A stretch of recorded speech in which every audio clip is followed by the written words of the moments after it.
Okay guys, ang pag-usapan natin ngayon, gusto ko lang i-share kasi maraming nagtatanong dito sa CoinPat. Dahil kasi paying siya ngayon daw, hindi daw sila makapag-withdraw. So, susubukan natin. So, ang ginawa ko kanina, kinonvert ko yung Dogecoin, Bitcoin Core, Litecoin, Dash to Bitcoin Cash.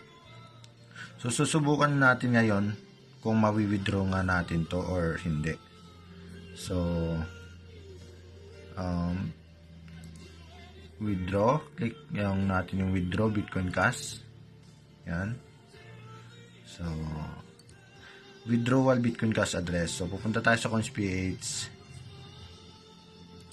CoinPH gagamitin natin na So, punta natin sa BCH. Ito na siya. BTC, BCH. So, punta tayo dito. Click natin yan. So, be sure to send only BCH to this address. Nakalagay. So, show my BCH address. Copy wallet address. Click mo lang yan. Makakopya na yan. Pero, for double check lang din, kinokopya ko to ganyan. Control C. So, punta tayo ngayon sa natin. CoinPat. Ipapaste natin dito. Control B.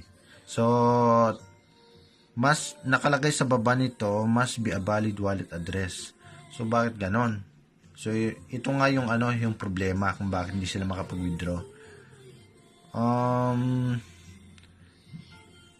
Valid naman to kasi kinuha natin dun sa natin dito sa receiving natin sa BCH, sa CoinPH. So, ang gagawin natin para malusolusyon natin. Punta tayo sa Google. So, mag-google tayo. Search natin BCH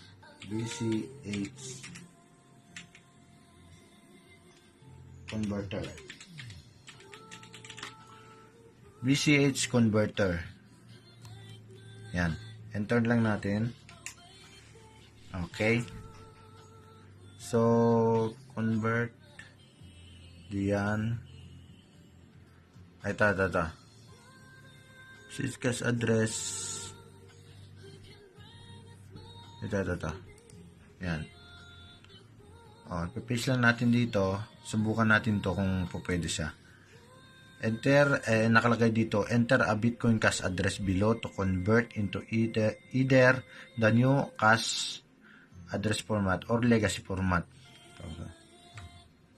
Yan. Yan yung address natin na galing sa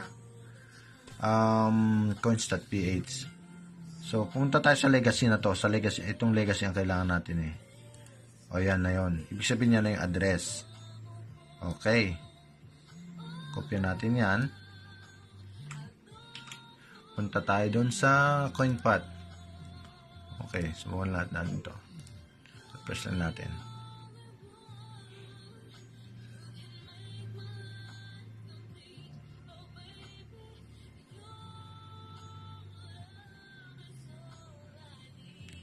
Okay, dito na tayo.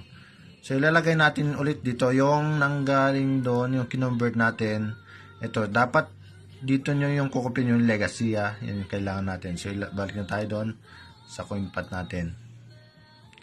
Paste natin yon. Control. Ayan.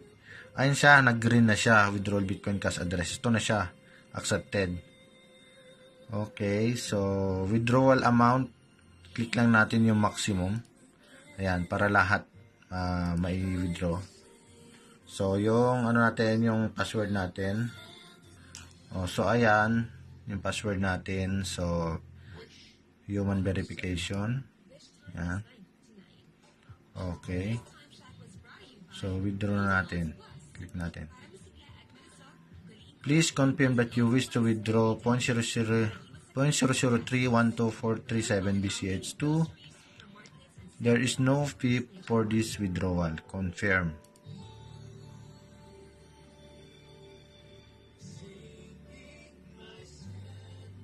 Ayun guys. Yun lang dapat yung gawin. Para maiyan. Kailangan natin i-convert yung address natin sa CoinPH na BCH address natin. Ilalagay ko sa sa baba ng video na to, yung link na yon para doon kayo mag-convert. Okay? Yon guys, sana makatulong to sa inyo din na nahihirapan mag-withdraw sa sa CoinPat, galing sa CoinPat papunta sa coins.ph nyo. So meron ako ngayon dito, mamaya pa yung darating. Meron akong balance na 0.006 na to. So siguro mga 24 hours yon bago pumasok sa account ko. So kita nyo yung ko ngayon. Papakita ko rin siguro sa susunod kong So ayan guys, sana makatulong sa inyo. Salamat sa lahat. Guys, naputol lang kanina yung ko. So pagkatapos na may withdraw nyo yung dito, ang gagawin nyo para ma-confirm siya, pumunta kayo dun sa email nyo na nakaregister sa CoinFat.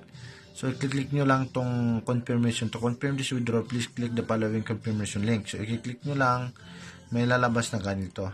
Ayan, withdrawal has been requested. Points which will be processed and paid directly to your wallet. Yan, 48 hours.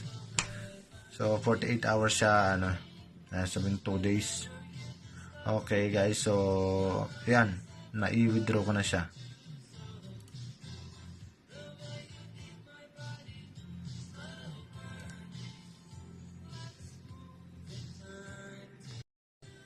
Ito na siya. Wala na. Kasi na-i-withdraw ko na siya. 0-0 na ako lahat. So, antayin ko lang na pumasok dun sa CoinsPH ko. Dito. Within 48 hours, papasok yan. Madadagdagan tong na to. Itong number na to. So guys, sana nakatulong sa inyo.